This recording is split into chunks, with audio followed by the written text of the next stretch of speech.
तैयारी की बात करेंगे। वो क्या है? उपवास और प्रार्थना। जो व्यक्ति आत्मिक तैयारी कर रहा है वो बाकी की तैयारियां भी करेगा। पवित्रताई का जीवन, आज्ञाकारिता का जीवन, अपने अगुवे के साथ खड़े रहना, हमेशा पवित्रताई में स्थिर रहना, विश्वास में स्थिर रहना, परीक्षा में स्थिर रहना, अपने लैंप जो है वो जला के रखने हैं, अपनी ज्योति जो है वो जला के रखनी है, क्योंकि दूल्हा आ रहा है, दूल्हा आ रहा है। हालेलुया। याद रखो, धरती पे आप स्त्री पुरुष हैं, लेकिन स्वर्ग में आप एक आत्मा है। बस चाहे औरत है चाहे आदमी, आप एक आत्मा होंगे वहां पर। जैसे एंजल है उसी तरह आप होंगे वहां पे। कोई स्त्री और पुरुष नहीं होने, वहां पे सब एंजल की तरह होंगे। हालेलुया। अपने वस्त्रों की रखवाली करना, धार्मिकता के वस्त्र जो यीशु ने हमें पहनाए हैं, अपनी पवित्रताई का ध्यान रखना। मैंने थोड़े समय पहले आपको बोला था ये कलीसिया बदल चुकी है। उसके बाद मैंने बोला था आप स्वर्ग के दर्शन करोगे। अगर आपने हर चीज जो मैंने पिछले दिनों में आपको बोली है वो आपने देखी है, हर चीज जो इस पुलपिट से बोली गई है वो आपने अपनी लाइफ में देखी है, और वो परमेश्वर ने की है कलीसिया में। आमीन। तो जो चीजें मैं आज बोल रही हूं वो भी होंगी। आमीन। हालेलुया। हालेलुया। तो आपको तैयारी, आपको ध्यान से वचन को सुनना और उसके लिए तैयार रहना है। मैंने बोला था हम स्पिरिचुअल रैलम में जाएंगे, गए नहीं गए? गए? हेवनली विजिटेशन करी हमने? करी नहीं करी? आत्मिक आंखें खुली। आज ऐसा नहीं कि दुल्हन जाए और दरवाजा बंद हो जाए। आप सोचो कैसा समय बीतेगा हमारे ऊपर अगर ऐसा होगा तो। मैं तो चर्च भी जाता था, ये भी करता था, वो भी करता था। आप सोचो कितना दुख होगा कि अगर यीशु आपके लिए दरवाजा बंद कर दे। आपकी तैयारी ना होने के कारण 5 मूर्ख कुमारियां, मूर्ख प्रभु कह रहा है उनको जिन्होंने तैयारी नहीं की थी। आज सबसे जरूरी है हमें दूल्हे के लिए तैयार होना है, हमेशा परीक्षा में स्थिर रहना। ये आत्मिक तैयारी है। अपने लैंप को, अपनी ज्योति को जला के रखना और उस दूल्हे के लिए तैयार रहना, धार्मिकता के वस्त्रों को पहने रहना। हम पढ़ेंगे 1 यूहन्ना 5 उसका 1 से 5। इसका ये विश्वास है कि यीशु ही मसीह है, वह परमेश्वर से उत्पन्न हुआ है, और जो कोई उत्पन्न करने वाले से प्रेम रखता है वह उससे भी प्रेम रखता है जो उससे उत्पन्न हुआ है। जब हम परमेश्वर से प्रेम रखते हैं और उसकी आज्ञाओं को मानते हैं तो इसी से हम जानते हैं कि हम परमेश्वर की संतानों से प्रेम रखते हैं। क्योंकि परमेश्वर से प्रेम रखना ये है कि हम उसकी आज्ञाओं को मानें, और उसकी आज्ञाएं कठिन नहीं, क्योंकि जो कुछ परमेश्वर से उत्पन्न हुआ है वह संसार पर जय प्राप्त करता है, और वह विजय जिससे संसार पर जय प्राप्त होती है हमारा विश्वास है। संसार पर जय पाने वाला कौन है? केवल वह जिसका ये विश्वास है कि यीशु परमेश्वर का पुत्र है। हालेलुया। हालेलुया। समझ आ रही है आपको? जिसका ये विश्वास है कि यीशु ही मसीह है, विश्वास है, लिखा है वो परमेश्वर से उत्पन्न हुआ है। अगर आपका यह विश्वास है कि यीशु परमेश्वर का से उत्पन्न हुआ है, हाँ, और जो कोई उससे प्रेम रखता है वो यीशु, जो यीशु से प्रेम रखता है वो उससे उत्पन्न हुआ है। जब हम परमेश्वर से प्रेम रखते हैं तो उसकी आज्ञाओं को मानते हैं, तो इसी से हम जानते हैं कि हम परमेश्वर की संतानों से प्रेम रखते हैं। क्योंकि परमेश्वर से प्रेम रखना ये है कि हम उसकी आज्ञाओं को माने, और उसकी आज्ञाएं कठिन नहीं। क्योंकि जो कोई परमेश्वर से उत्पन्न हुआ है वो संसार पर जय प्राप्त करता है, और वो विजय जिससे संसार पे जय प्राप्त होती है हमारा विश्वास है। Hallelujah, hallelujah, hallelujah, hallelujah. तो जो परमेश्वर से प्रेम करता है वो परमेश्वर की आज्ञाओं को मानता है, मुंह से नहीं। मैं प्रभु आई लव यू जीसस, हाँ, इमोशनल होके फीलिंग में आके ओ प्रभु मैं तुझसे प्रेम करता हूं, पर आज्ञा नहीं मानते। अगर आप परमेश्वर से उत्पन्न हुए हैं और प्रेम करते हैं तो उसकी आज्ञाओं को मानते हैं, और उसकी आज्ञाएं क्या है? कठिन नहीं है। इसका 4 का 21 और 11 भी पढ़ेंगे। हे प्रियो, जब परमेश्वर ने हमसे प्रेम किया तो हमको भी आपस में प्रेम रखना चाहिए। हालेलुया। जब परमेश्वर ने हमसे प्रेम किया तो हमें भी आपस में क्या करना है? प्रेम रखना है। 21 पढ़ेंगे।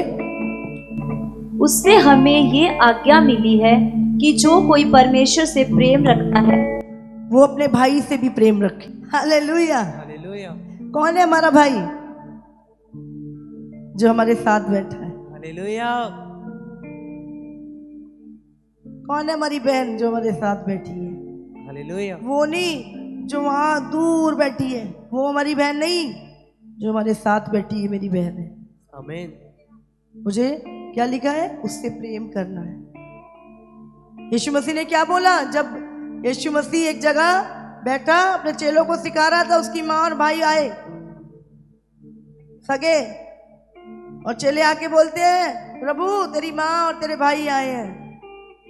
यीशु ने कहा जो प्रभु का वचन को सुनते हैं और मानते हैं वही तुम्हारे माँ और भाई हैं। Hallelujah, hallelujah. हालेलुया। एक समय आएगा जिनको तुम समझते हो वही तुम्हें पकड़वाएंगे।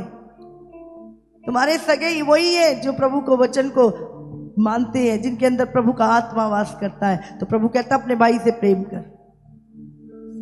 अगर तू परमेश्वर से प्रेम करता है, देखा हे प्रियो, जब परमेश्वर ने हमसे प्रेम किया तो हमें को भी आपस में प्रेम रखना चाहिए।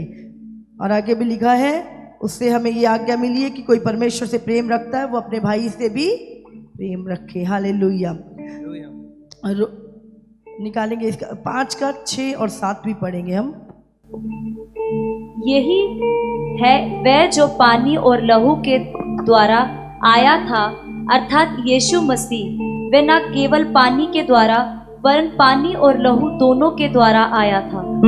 और जो गवाही देता है, जो गवाही देता है वो आत्मा है, और क्योंकि आत्मा सत्य है। आत्मा, तुम्हारे अंदर जो आत्मा है वो सच है कि झूठ है? सच, सच है। हाँ, वो सच है।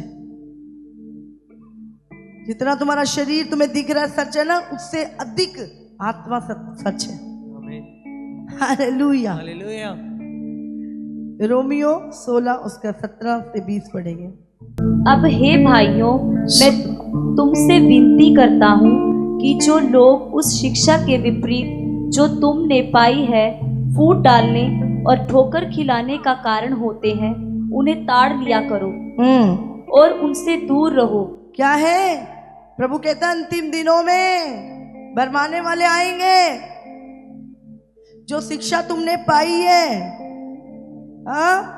उसके विपरीत तुमसे बातें करेंगे। जिस चीज के द्वारा तुम ब्लेस हुए हो, जिस आज्ञाकारिता के द्वारा तुम ब्लेस हुए, उसके विपरीत तुमसे बात करेंगे। जो शिक्षा तुमने पाई है उसमें फूट दिलाने के लिए और तुम्हें ठोकर खिलाने के लिए का कारण होंगे। प्रभु कहता है उन्हें ताड़ लिया करो, उन्हें जान लिया करो, उनके वचनों से उन्हें परख लिया करो और उनसे दूर रहो।